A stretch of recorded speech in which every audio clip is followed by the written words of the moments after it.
Assalamualaikum warahmatullahi wabarakatuh. Selamat malam pemirsa, senang sekali kita bisa bertemu lagi dalam acara Pro Justisia. Pahami hukum, taati hukum agar tidak terjerat hukum.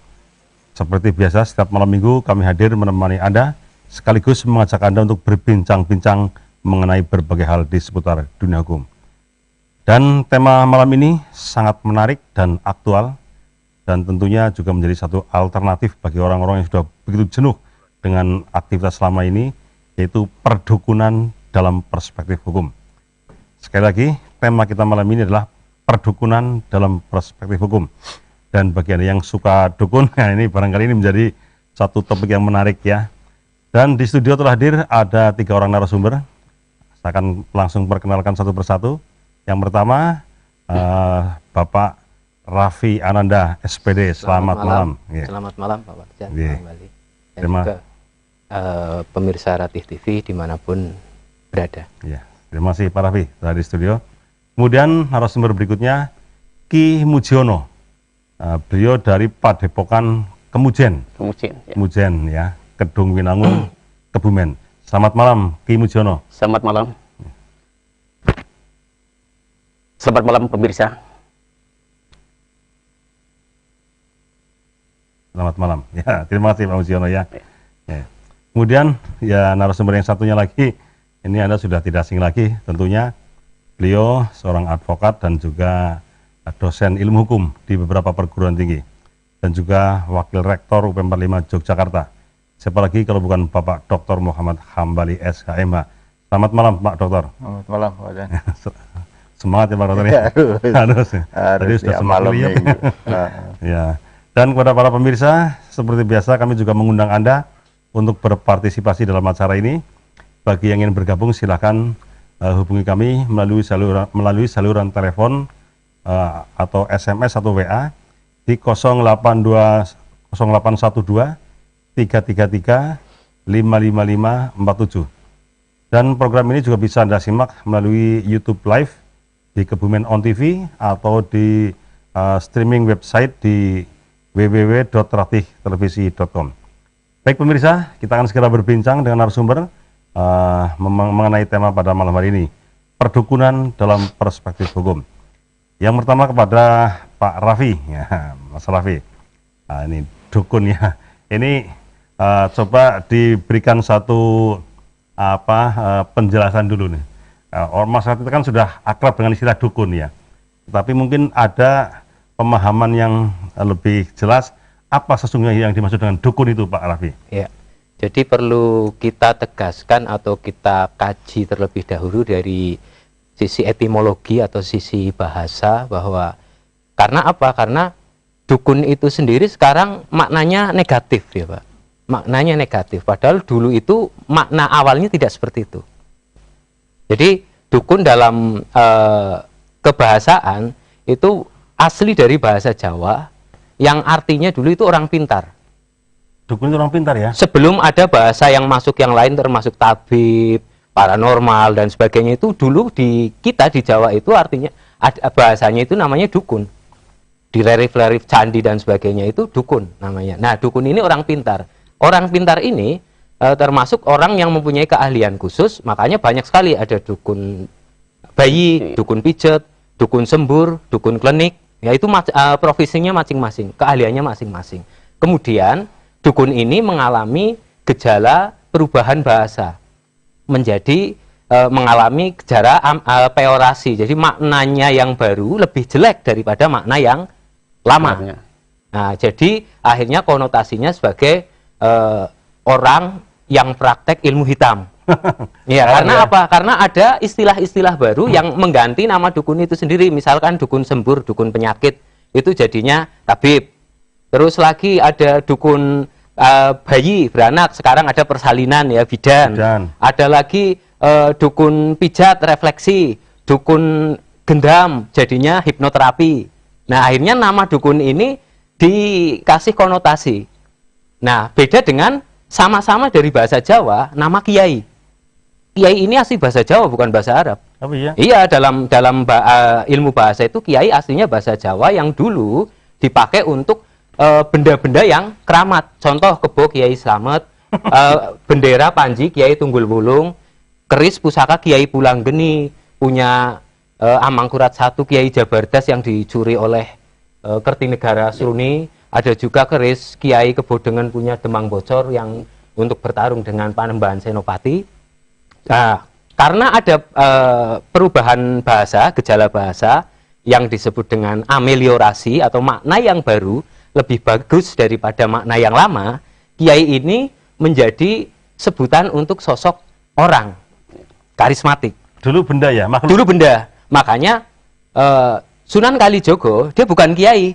Kerisnya Sunan Kalijogo namanya Kiai Sengkelat. Iya. Nah, gitu. Seperti itu.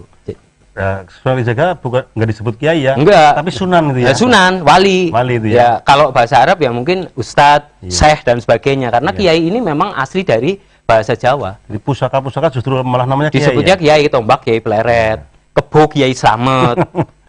Menarik sekali ya. Kalau kemudian sekarang kok menjadi sebutan orang itu kan? Iya. Orang-orang ya para ulama lah katakanlah begitu. Iya. Itu ada perubahan bahasa ya? Perubahan bahasa. Cuma menariknya begini Pak Warjan. Jadi ketika awalnya dukun ini yang pada masa ini ya, awalnya sudah dicap sebagai dengan konotasi atau dengan makna yang negatif. Ketika nanti orang-orang yang berpendidikan, yang wawasannya akademisnya sudah tinggi, mengalami suatu permasalahan yang sudah mentok, tidak bisa diselesaikan dengan ilmu-ilmu umum yang ada, mereka lari ke praktisi-praktisi seperti itu. Cuma sebutannya sudah bukan dukun lagi, ke orang pintar. Nah, itu menariknya Orang di pintar situ. ya? Orang pintar sebutannya. Tapi kalau pertama belum kebentur sesuatu, dukun. Iya. Tapi kalau sudah kebentur, ke orang pintar. Orang pintar. Ya, berarti ini kan ya, jadi apa tadi, dukun itu dulu sebelum banyak disiplin ilmu ya, Betul. itu menjadi orang yang mulia sekali ya. Iya. Tempat bertanya seorang, tempat penyelesaian masalah orang-orang, Iya. tempat termasuk untuk mengobati penyakit itu Betul. aja. Nah, tapi kok kemudian perubahannya jadi ke arah yang menyempit dan konotasinya jadi kurang baik. Ya, itu gejala bahasa yang memang sangat wajar ketika ada pertukaran informasi, teknologi, terus pertukaran kayak asimilasi keyakinan yang tadinya di Ya. masyarakat pribumi dengan pendatang-pendatang. Baik, tadi disebutkan oleh Mas Raffi ada jenis-jenis dukun ya, Ya. dukun bayi, dukun pijet. Ya, Walaupun sudah sekarang punya istilah sendiri ya. istilah sendiri. Ada dukun Gendam, gendam, ya. dukun Dukun klinik juga ada, klinik, dukun sembur juga ada. dukun sembur, termasuk dukun santet itu masuk Nah, kategori mana ini Mas Raffi? Kalau dukun santet itu lebih ke dia dukun tenung. Kalau tenung ya? Iya, tenung itu bahasa Jawa juga sebenarnya. Itu memang dia menggunakan, kalau bahasa Arabnya sihir ya, menggunakan daya-daya gaib yang sebenarnya itu masuknya ranahnya sudah klinik. Cuma klinik di sini pun kita harus tahu bahwa klinik ini bukan yang irasional. Jadi klinik dalam Jawa dahulu itu suatu ilmu yang penelitiannya sampai detail sekali. Kata dasarnya adalah nik, bahasa Jawa, NIK ya. Nik itu sebuah partikel terkecil yang bisa terurai oleh masyarakat Jawa saat itu pakai pengetahuannya. Nah, kemudian menjadi klinik, ini kata sifat, bersifat klinik. Nah, seperti juga di ilmu barat Pak Warjan. Suatu benda bisa terurai menjadi bagian terkecil-terkecil yang intinya nanti ada atom. Atom ya. Ya, dalamnya atom diurai lagi ada proton, elektron, neutron. Nah, ini sebenarnya klinik ini. Cuma karena bahasanya wah dari luar, orang menganggapnya wah ini sains gitu Iya. kan. Nah, padahal klinik itu adalah sainsnya orang Jawa zaman dulu. Iya. Cuma karena orang dulu itu memang santun, mereka membahasnya, menyampaikannya itu dengan tidak langsung. Budaya Jawa kan seperti itu, dibungkus dengan cerita dan sebagainya. Sampai sekarang intinya malah orang pada nggak tahu. Akhirnya jadi kliniknya juga negatif klinik lagi. juga negatif, betul. Negatif lagi. Padahal sebenarnya waktu itu orang Jawa pun juga sudah punya pengetahuan yang luas, Betul termasuk sekali. sampai pada partikel yang sangat kecil yang namanya Iya, nik itu nik tadi ya. itu, iya. Nah, tapi karena tidak muncul dalam dalam khasanah ilmu pengetahuan, Iya. sehingga kemudian tidak terkenal kan begitu. Betul Dan, sekali. dan konotasinya bukan sains tapi malah kejawen kan Iya, begitu. Iya. yang tidak rasional. Baik. Sekarang ke Ki Mujono. Ki Mujiono itu dari Padepokan Kemujen. Ya. Kemujen apa Kemujan? Kamujen. Oh, Kamujen ya. Nah, ini Ki Mujiono ini kan termasuk seorang praktisi. Nah, ini kalau dari klasifikasi Mas Raffi tadi ada dukun bayi, dukun macam-macam, Ki Mujiono itu masuk pada kategori yang mana nih? Saya masuk kategori Dukun sembur, ya? dukun penyembuhan. Dukun penyembuhan berarti Jadi sembur ya? Sembur ya. Dukun sembur, ya. Ya. Selama ini praktek apa yang dikerjakan oleh Ki Mujiono? Jadi saya sering melakukan kalau di rumah itu menangani pengobatan non medis. Jadi pengobatan yang tidak bisa ditemukan oleh dokter. Contohnya? Contohnya seperti merasa seperti tubuh tertusuk-tusuk, misalkan dikata dokter dinyatakan sehat, tidak ada apa-apa. Tapi dia merasa sakit. Tapi dia merasa sakit. Terus cek darah dan tekanan jantung dan seterusnya dikatakan sehat. Tapi nyatanya dia merasa menderita. Gitu. Termasuk mungkin ada orang yang kepalanya sakit, Ya. dicek kemana-mana secara medis nggak ketemu penyakitnya, larinya Ke tempat saya. Ya. berarti itu yang mungkin banyak disebut orang sebagai pengobatan alternatif ya? Ki? Alternatif. Ya. Iya, iya. Jadi di tempat saya kalau dihitung kan setiap tamu kan mesti saya catat itu. Iya. Saya data itu ya sudah jumlahnya ratusan dari berbagai kota dan malah sudah sampai tingkat nasional ini ya. Itu ya? Maaf, sudah sampai luar negeri ke tempat saya. Sudah pernah ada pasien dari luar negeri? Sudah, ya. Itu dari luar negeri itu pasien sakit apa itu? Jadi kalau bisa melihat itu kalau di YouTube saya itu di Ki Mujiono akan lebih jelas di sana bahwa beliaunya cerita di saya dan beberapa jadi dia menderita yang luar biasa di dalam tubuhnya, semuanya merasa sakit, sudah berobat kemana saja, sudah dia orang Singapura, dia sudah cek di dokter Singapura dan dinyatakan oleh dokter Singapura itu malah disarankan mencari paranormal begitu. Tetapi dia belum menemukan, sudah berbagai tempat tidak menemukan, akhirnya menemukan di YouTube ke tempat saya, alhamdulillah diberikan kesehatan dan kesembuhan. Ya. Itu Pak Ki Mujiono itu bagaimana cara mendeteksi penyakit itu? Ini sakit apa itu cara mendeteksinya seperti apa? Ya. Saya cerita dulu ketika saya harus bercerita dulu dari awal. Ya. Ketika saya pernah pembelajaran namanya yaitu pemekan indera. Apa? Pemekan indera. Pemekaan indera. Pemekaan. Ya, peka. Jadi indera itu dilatih betul-betul, penciumnya dilatih, terus indera rabanya juga dilatih, pendengarannya juga dilatih, begitu ya.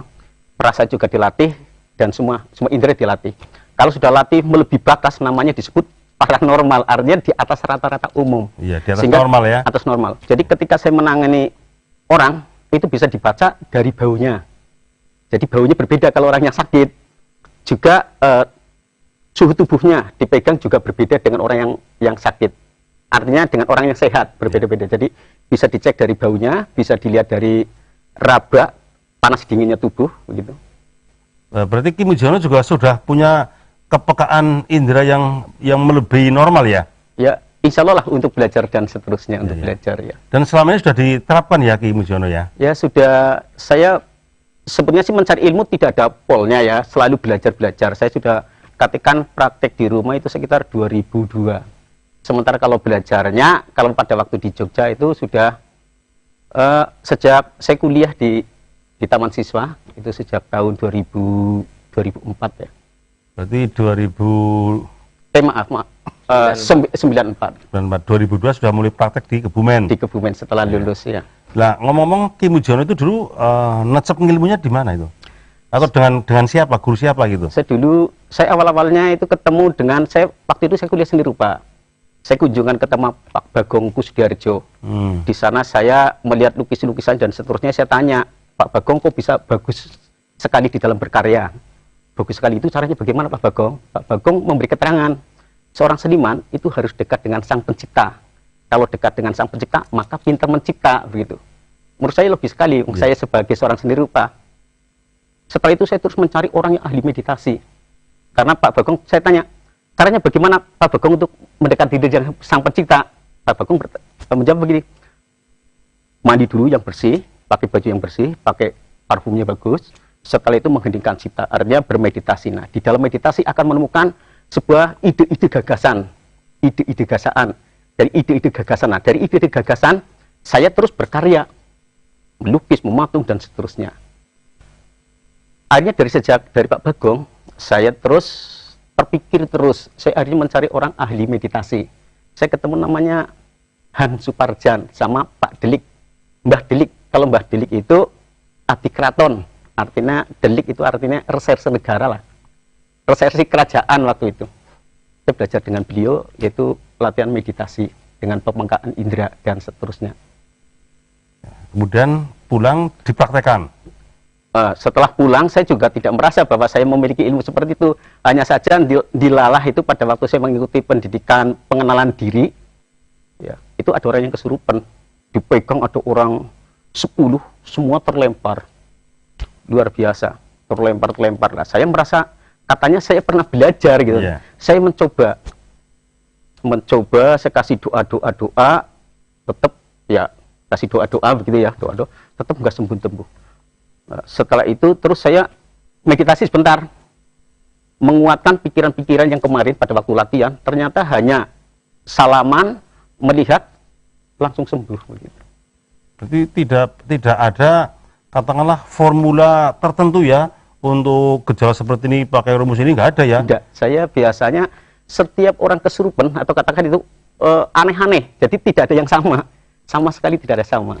Dan jangan nggak punya resep tersendiri ya, nggak punya resep khusus ya? Tidak punya resep khusus. Hanya itu secara otomatis ketika dengan menangani pasien itu ada seperti ada seperti terbimbing dari dalam ini. Intuisi. Intuisi apa ya? Intuisi ya. Dalam. Saya harus begini. Pernah juga menangani orang kesurupan itu anak kecil umur sekitar 3 tahun ya. Kelas 3 SD. Itu kesurupan bahasa Cina begitu. Luar biasa. Ki Mujiono juga tahu bahasa Cina. Saya tidak tahu. Saya hanya biasa saya kadang-kadang mengambil nafas, mengumpulkan kekuatan pikiran positif begitu, saya tempelkan di dada seperti biasa. Saya tidak bisa bahasa Cina, bahasa Melayu, langsung bahasa Melayu. Apa iya? Iya. Oh, gitu ya. Tapi memang dari sekian banyak memang unik ya, unik. Jadi kalau hal-hal kesurupan memang unik. Jadi kalau diceritakan tidak ada yang sama, persis tidak ada yang sama. Gitu ya.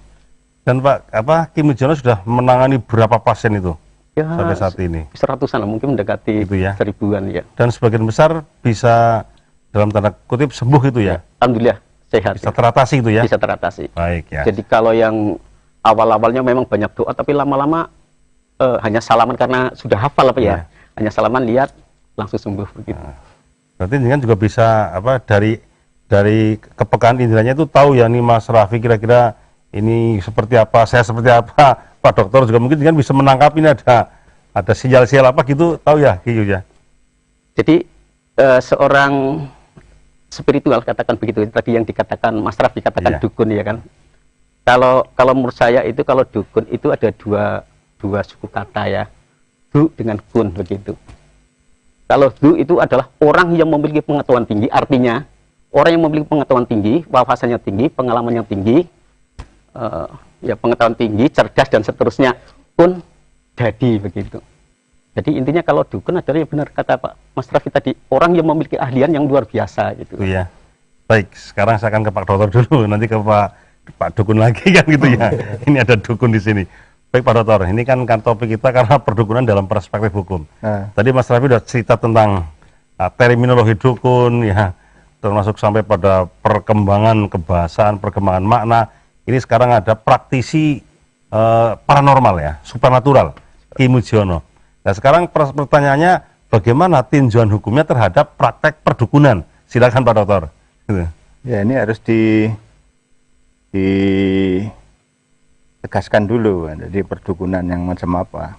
Jadi dikatakan oleh Mas Raffi kan, dukun itu sebenarnya orang ahli ya, juru sembuh ya. Iya. Khususnya dulu itu juru sembuh karena kemudian dalam perkembangannya orang Arab masuk ke Indonesia, Tabib. Tabib kan, Iya. gitu. Kemudian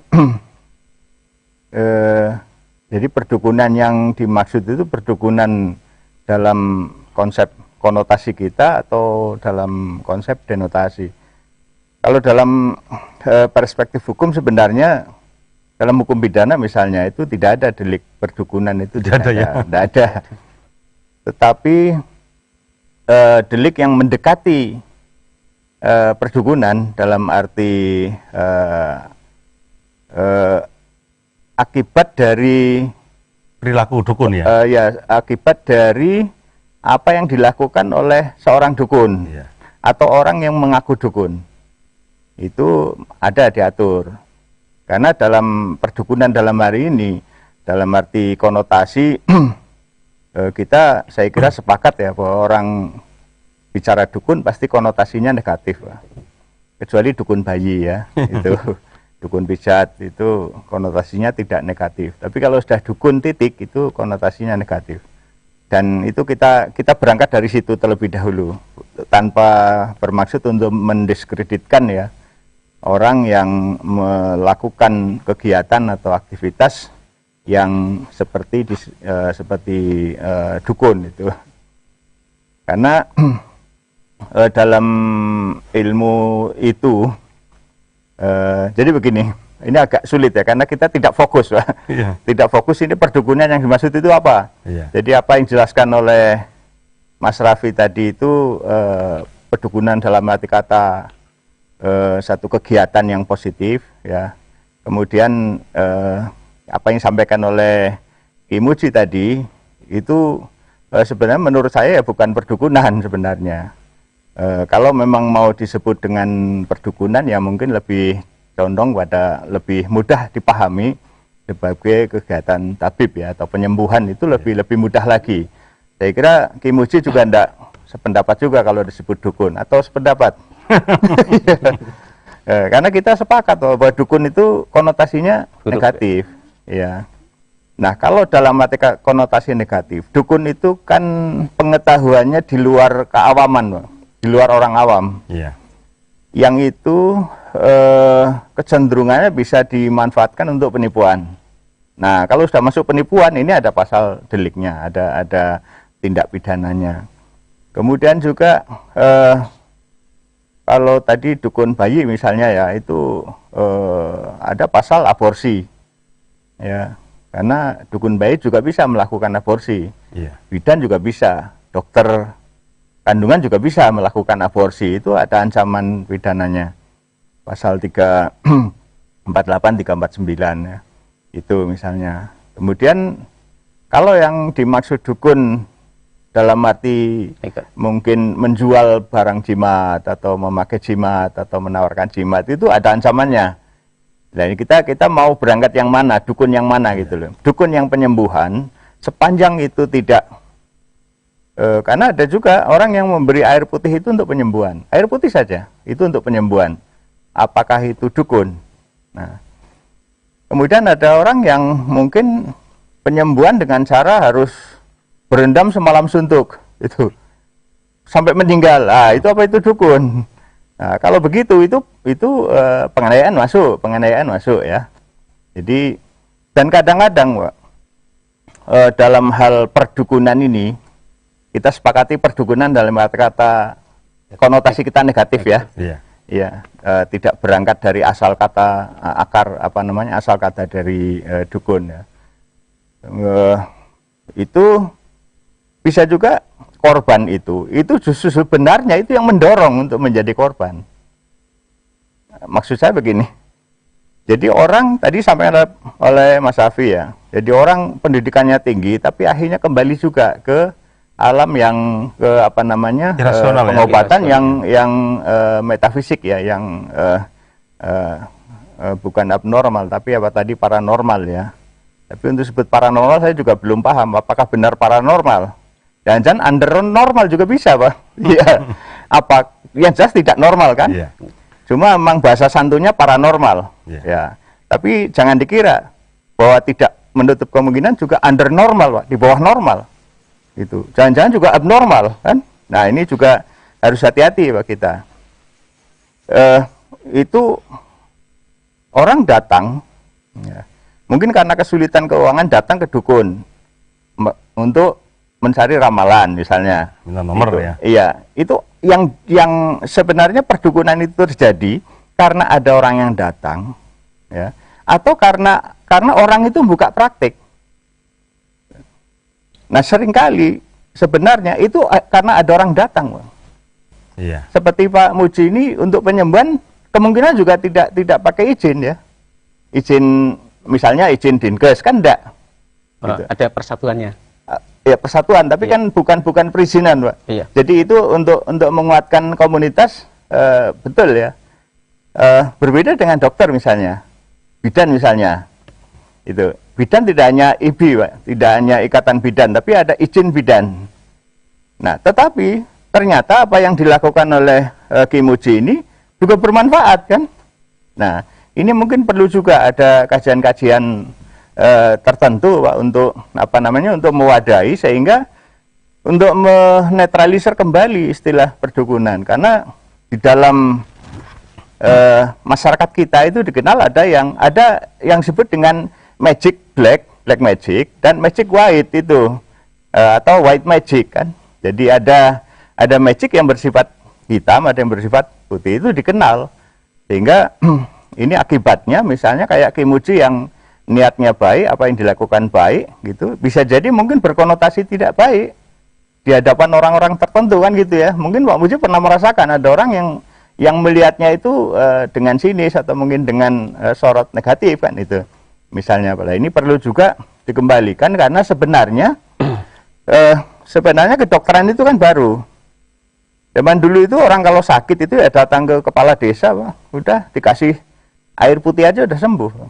Orang dulu itu sebelum ada dokter, sebelum ada bidan, kemudian sebelum ada dokter kandungan ya ke bidan ya, atau di Sunda itu paraji ya misalnya.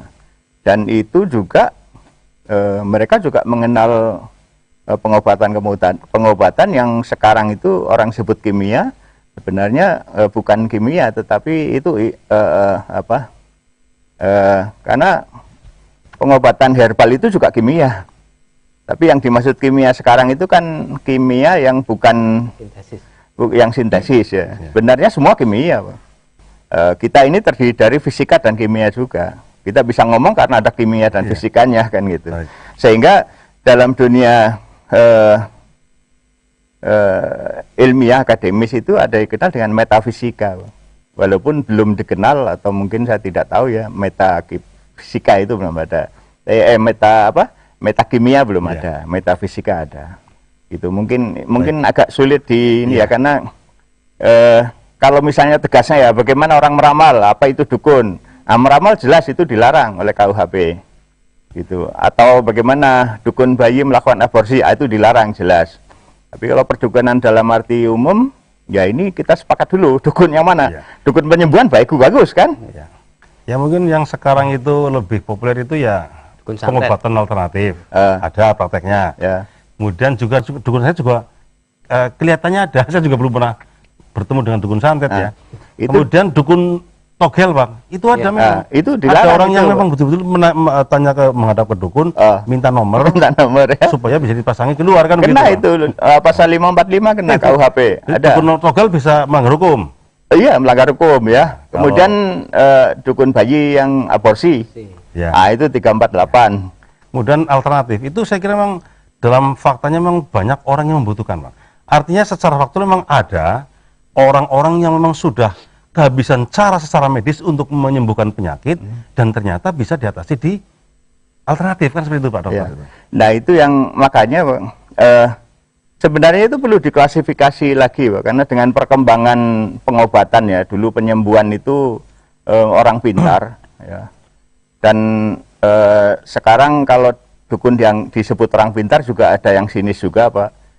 Emangnya dokter bukan orang pintar itu ya kan, juga agak repot karena ini ada perkembangan, ada pergeseran makna dari dari formal ke arah substansi.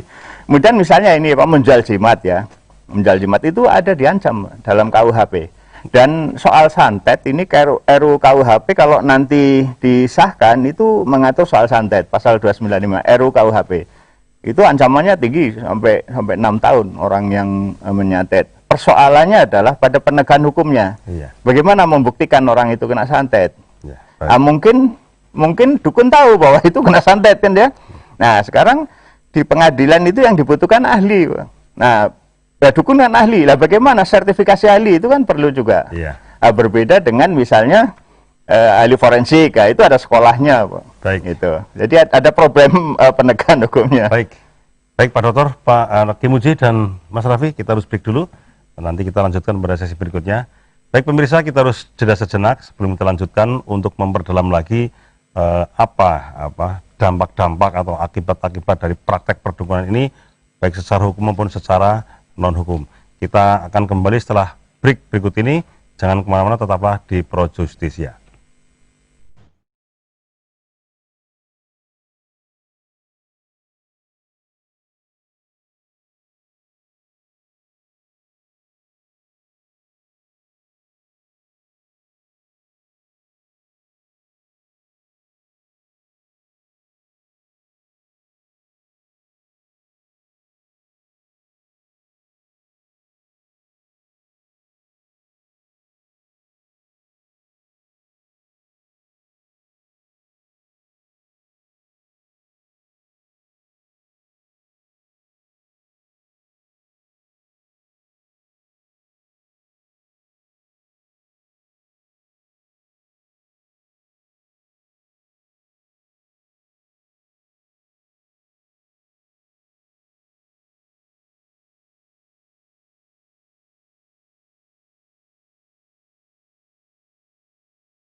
Ya, kembali lagi bersama kami di acara Pro Justisia.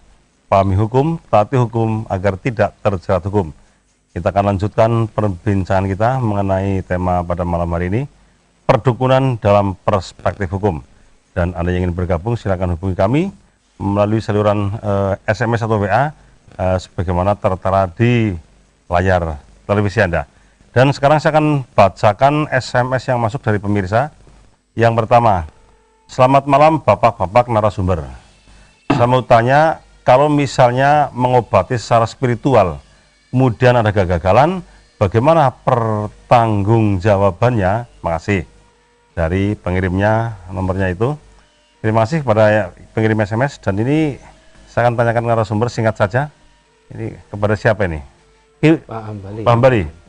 Itu pertanggungjawaban terhadap pengobat spiritual atau supranatural yang gagal itu bagaimana, Pak? Karena tinggal kegagalannya apa. Kalau kegagalannya sampai kehilangan nyawa misalnya, itu KUHP mengatur. Iya, jadi ya misalnya ya untuk pengobatan misalnya disuruh berendam ya semalam suntuk padahal orangnya asma misalnya, pagi-pagi udah tidak bisa bernafas, itu pasalnya pasal pembunuhan loh. Iya. Walaupun dia menerima dengan baik saran dari si dukun itu, Pak ya. Ya justru itu karena apa namanya, karena percaya maka dia melakukan kan. Tapi sepanjang gagal itu tidak kemudian berakibat fatal, tidak berakibat pada luka, kematian, itu ya enggak masalah. Kalau sebatas penyakit kok nggak sembuh itu biasa, Pak ya. Iya. Dokter aja bisa begitu kan. Iya. Gitu, ya. Jadi jangankan bukan jangankan ya.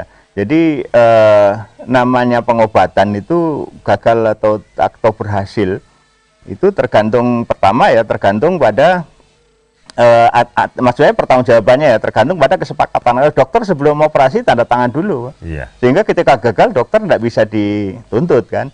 Nah, tapi sekarang dukun misalnya Pak, atau ya kita sebut dukun ya biar mudah. Itu ada perjanjian enggak? Kan enggak ada. Kalaupun ada perjanjian, sekarang perjanjian antar siapa? Karena dukun itu bukan penyembuh yang disahkan oleh negara gitu. Persoalannya di situ. Ya. Niatnya baik, mungkin ramuannya baik, ramuannya tepat misalnya ya. Tetapi ada dokter pun juga bisa begitu kan, bisa salah obat misalnya. Ini repotnya di situ. Maka kalau memang penyembuhan yang disebut dengan dukun ini mau dilegalkan, sebenarnya perlu sertifikasi. Dulu dukun bayi kan boleh, sekarang udah tidak boleh, harus bidan. Itu. Padahal dukun bayi juga tidak kalah ahlinya. Iya. Itu dia dalam pandangan medis mungkin tidak higienis ya, tetapi sebenarnya higienis. Dulu kan pakai welat kan untuk motong itu. Iya. Welat itu apa ya? Bambu apalah itu, sesetan bambu lah. misalnya iya itu. Dan sebenarnya apakah kemudian peso medis itu juga higienis ya? Ya semua kan tergantung apa namanya, keadaannya. Baik. Ini. Jadi sepanjang kegagalan itu tidak berakibat hilangnya nyawa atau kerugian ya, itu tidak apa-apa. Iya. Masalah sembuh dan tidak itu, ya itu memang resiko orang berobat ya bisa sembuh, ya tidak kan seperti itu. Baik, demikian jawaban narasumber kepada pengirim SMS dan juga pemirsa. Saya akan bacakan SMS pemirsa yang lain. Dapatkah terminologi perdukunan dalam perspektif hukum diganti dengan kearifan lokal, local wisdom, yang harus dilestarikan sebagai budaya asli daerah dari trio Kebumen? Nah, saya kira itu juga memang satu kearifan lokal, Pak ya. Bahwa perdukunan kan sebagai satu bagian dari budaya juga, budaya lokal yang itu mungkin perlu dilestarikan sepanjang itu memang positif kan seperti itu. Monggo yang mau nanggapi mungkin Mas Raffi. Ya, jadi tepat seperti yang dikatakan Pak Wajan dan juga penanya bahwa ini merupakan suatu kearifan lokal. Apalagi kayak sekarang ya, masa pandemi ya. Iya. Ternyata kalau kita pelajari sejarah pandemi sebelum yang ada saat ini, di masa-masa tahun berapa, 1914 dan sebagainya ke atas lagi, yang lebih tua, itu ternyata ketika sudah memang pandemi itu sudah tidak bisa diatasi secara medis, itu di desa-desa itu banyak melakukan ritual tolak bala dan sebagainya, yang tentunya ini mereka itu mengandalkan tokoh yang bisa sebagai mediasi atau pemuka yang tentunya menggunakan cara-cara kearifan lokal yang mungkin oleh masyarakat awam sekarang disebut dengan dukun, ya, seperti itu. Ya, saya kira begitu. Ini satu fenomena budaya dan kita, saya kira sepakat ya bahwa fenomena kehidupan manusia itu tidak semuanya itu dapat didekati secara material, tetapi banyak juga fenomena kehidupan yang memang itu bersifat imaterial, ya, irasional atau supranatural, ya, atau paranormal, karena memang dunia ini tidak semuanya material kan begitu ya, dan tidak semuanya rasional, ada yang rasional, ada yang irasional, dan ternyata ada juga hal-hal yang sifatnya irasional tapi juga memang itu dibutuhkan oleh masyarakat. Sekali gitu, ada tambahan? Kalau nggak ada, saya akan bacakan SMS berikutnya. Baik, saya bacakan SMS berikutnya. Demikian Mas Trio dan juga pemirsa. Saya akan bacakan SMS dari Mas Yuda Petanan. Ini juga termasuk pemirsa yang setia ini. Malam para narasumber, dukun tak lepas dari meditasi. Terus arahnya sugesti. Menurut saya yang pasti kita harus sangat hati-hati kalau udah ke arah perdukunan. Karena secara umum sekarang digunakan untuk penipuan. Dari Yuda Petanan. Oke, ini seperti dijelaskan Pak Dokter tadi ya, tergantung apa motivasinya. Praktek perdukunan ketika itu memang digunakan untuk penipuan, ada pasalnya. Jadi kan Pak Dokter begitu. Ya. Iya, silakan Pak Dokter.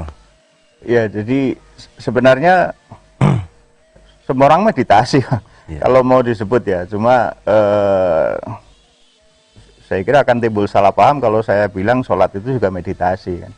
Tetapi sebenarnya kalau dalam arti meditasi pemusatan pikiran ya, jadi triwikromo ya, orang itu akal rasa kehendak menyatu, itu luar biasa. Sholat kalau bisa begitu juga luar biasa. Kemudian sugesti sebenarnya begini Pak. Jadi kalau Pak Arjan tadi mengatakan irasional, kalau saya melihat rasional. Apa yang dilakukan oleh Ki Muji ini sebenarnya bisa dirasionalisasi, karena kita seringkali terjebak bahwa apa yang tidak terlihat itu, yang tidak terasa dianggap tidak ada. Kita harus ingat bahwa ini COVID aja tidak terlihat Pak. Nyatanya kita percaya ya ada itu. Nah, bagaimana tadi di off air tadi di sela-sela break, Ki Muji mencontohkan ya seorang ibu yang kangen dengan anaknya. Itu sebenarnya kangen itu kan sesuatu yang fisik, yang fisik, yang mungkin sudah masuk ke meta fisik. Tetapi itu fisik, kalau mau dikasarkan itu menjadi sesuatu yang fisik, rasa kangen itu. Cuma karena saking halusnya, oke lah orang bilang metafisik. Bagaimana orang bisa sesak nafas karena sedih, Pak? Berarti sedih itu kan sesuatu yang fisik, Pak. Iya. Sehingga bikin orang sesak nafas. Iya. Nah, saya ngomong Pak Wajan dengar ya. Saya ngomong Ki Muji dengar. Bagaimana bisa dengar? Padahal tidak ada. Mana suara saya? Tidak kelihatan, Pak. Artinya bahwa kita sering lupa bahwa ini sesuatu yang fisik saja, itu sulit, apalagi yang metafisik. Iya. Nah, rasa kangen kepada anak itu terlontar. Ingat ya, alam ini kan bukan ruang hampa. Nah, terkirim ya sampai. Itu rasionalisasinya sangat sederhana sebenarnya. Nah, tinggal seberapa kekuatan orang melempar batu, nah seberapa jauh pula batu itu terlempar. Kalau orang biasa melempar lembing itu ya gini aja udah jauh, Pak. Tapi kalau yang tidak biasa, ngangkat lembingnya saja udah berat itu misalnya. Kalau Ki Muji ini sudah biasa, mungkin ya enteng saja gitu ya, melempar lembing itu misalnya. Tapi memang harus hati-hati, Pak. Karena apa? Ini rawan penipuan karena orang bisa tidak tahu, Pak. Misalnya dukun cerita kemana-mana, kita tidak percaya. Kita mau percaya non fisik kan ya. Mau tidak percaya, nah akhirnya bisa digunakan. Ya. Ya. Saya kira kita tidak bisa menutup mata ya, dalam prakteknya kita pun juga sering menyaksikan di media praktek-praktek perdukunan yang berujung pada penipuan itu memang faktanya ada. Bahkan bukan penipuan, percabulan. Percabulan juga. Ada juga yang gendam itu, banyak kan di berita-berita itu, tahu-tahu dihipnotis, digendam itu kan. Ternyata dikuras, hartanya dan sebagainya. Itu dalam prakteknya memang ada, itu tidak bisa dipungkiri. Nah, kemudian masih ada lagi nggak nih SMS dari pemirsa? Kalau tidak ada, ya kita akan lanjutkan berbincang dengan narasumber. Kembali ke Kimuji. Kimuji, ini dalam prakteknya itu Kimuji itu biasanya menangani penyakit-penyakit apa saja yang pernah ditangani? Iya, salah satunya kesurupan. Kesurupan. Ya, kesurupan ini sering sekali terjadi di berbagai daerah Iya. ya, berbagai daerah. Terus ada juga yang ketakutan karena melihat makhluk halus. Oh iya. Itu banyak juga anak-anak kecil. Betul, betul. Ya, misalkan pernah saya melakukan di SD Putosari 2. Jadi anak kecil kelas 1 itu kalau dimasuk ke ruangan itu selalu takut, nangis, dan harus didampingi oleh orang tuanya. Artinya anak kecil memang melihat sosok makhluk. Dia Makhluk merasa halus ya? dia merasa melihat seperti itu. Iya. Melihat seperti itu sehingga ketakutan, ibunya harus dekat dengan Anaknya terus. anaknya. Lama-lama ya seorang guru otomatis agak risih begitu ya kan. Akhirnya mengundang saya dan alhamdulillah sudah tidak bisa melihat lagi. Itu diatasi dengan cara apa tuh, Kimuji? Jadi sebenarnya benar dari beliau jo, sebenarnya logis sebetulnya. Jadi ada beberapa di dalam diri kita itu ada beberapa saraf. Ada beberapa saraf. Jadi ada beberapa saraf yang lemah pada leher kita. Jadi kalau dia, contohnya misalkan dia terlalu terdoktrin misalkan ya, orang itu terdoktrin, awas ada setan begitu. Di sana ada pocong dan seterusnya. Dan dia mengalami ketakutan yang luar biasa.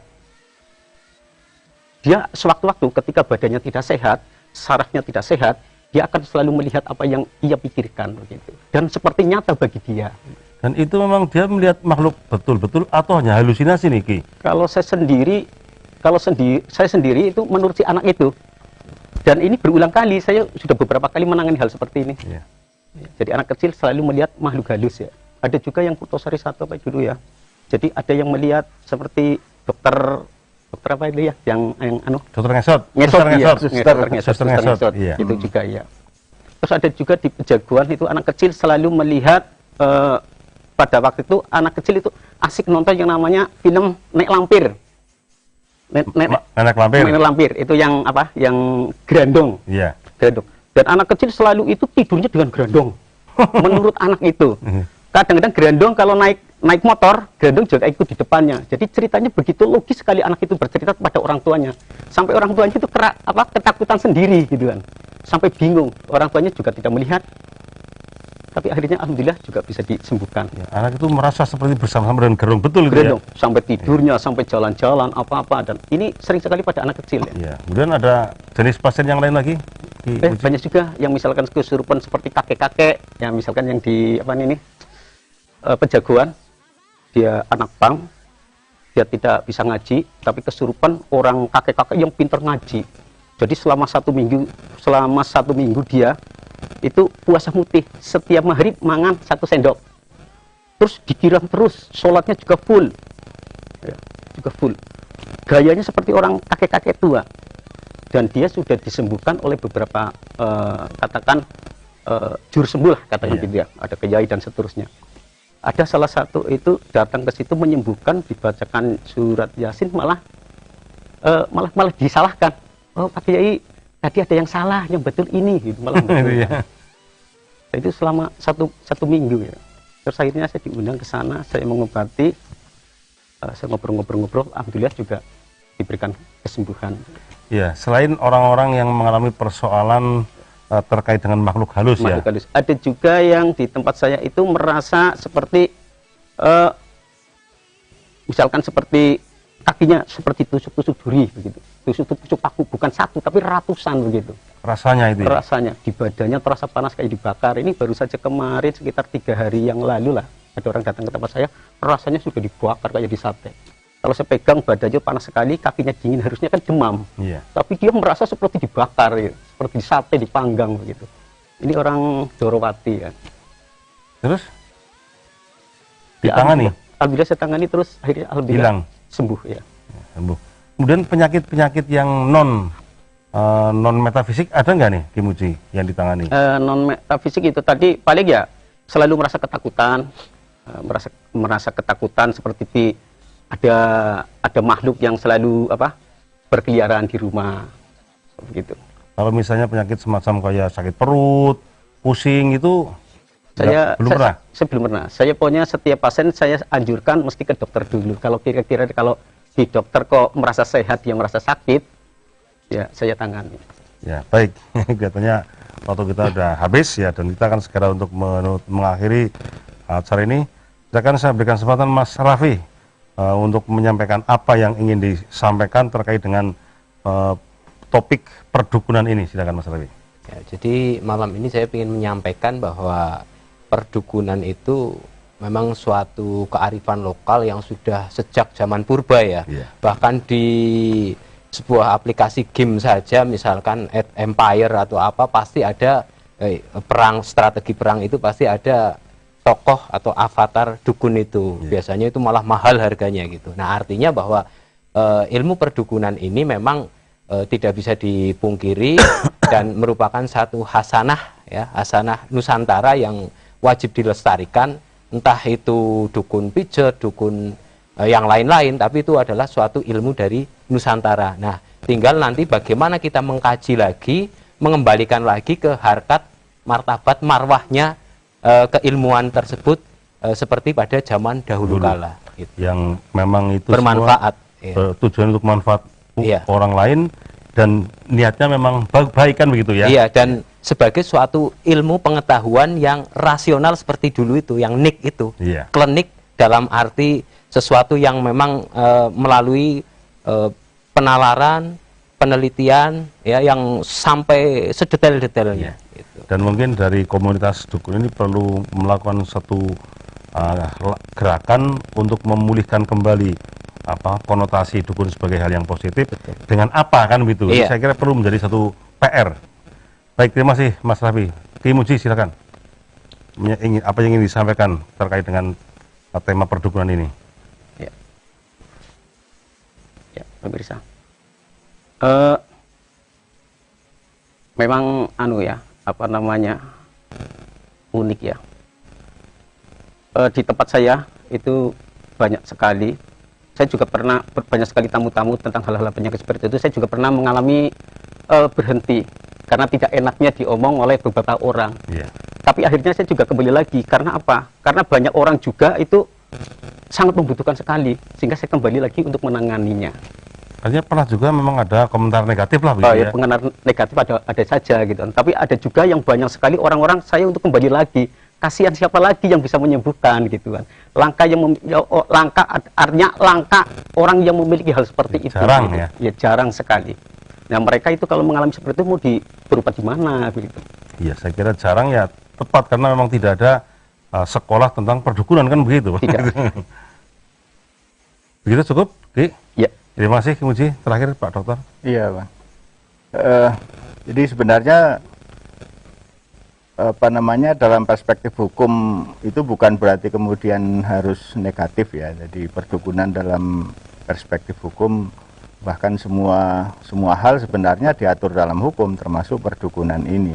Hanya untuk tegasnya memang dalam hukum pidana misalnya KUHP ya, itu jelas sekali diatur seperti dukun bayi melakukan aborsi, bahkan bidan, dokter itu pun juga terancam walaupun dia bukan dukun misalnya. Kemudian peramal itu juga diancam oleh KUHP walaupun itu termasuk tindak pidana ringan. Kemudian menjual jimat itu juga menjual, menawarkan, bahkan memberikan jimat itu juga diancam oleh KUHP walaupun itu tindak pidana ringan yang ancamannya 3 bulan pasal 546 KUHP. Yang jadi persoalan sebenarnya kalau mau mengembalikan, dalam RUU KUHP itu ke depan ada, kalau memang disahkan itu sudah disepakati ada pasal santet, ini juga akan menjadi persoalan tersendiri. Saya pernah menulis soal penegakan hukum ini memang ada kendalanya karena dalam persoalan pembuktian itu tidak cukup mudah. Kalau mau pakai keterangan ahli untuk menentukan ahli juga tidak gampang.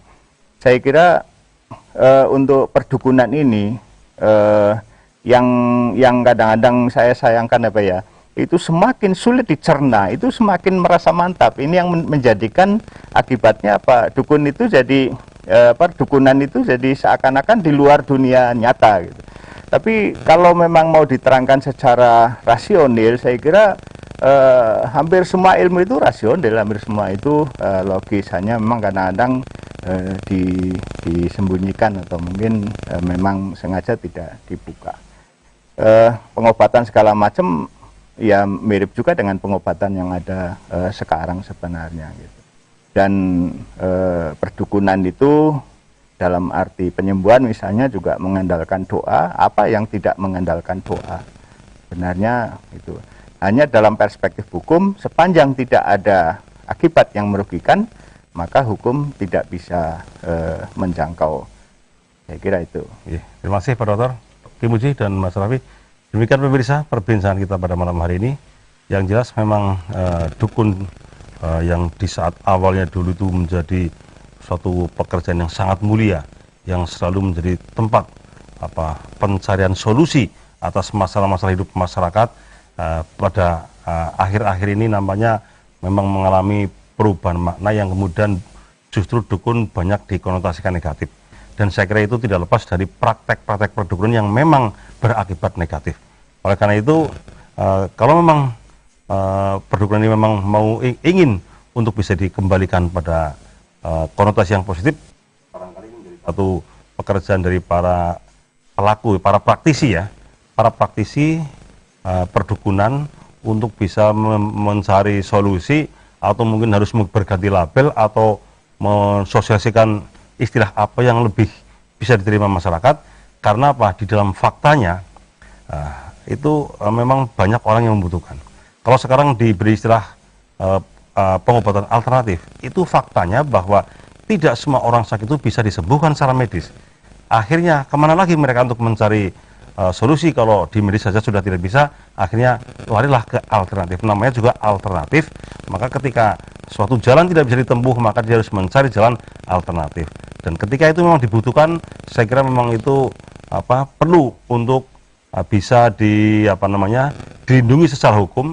Kalau perlu pemerintah membuat peraturan khusus untuk melindungi para praktek-praktek supernatural ini, supaya bisa sama-sama tidak merugikan antara pihak satu dengan pihak yang lain.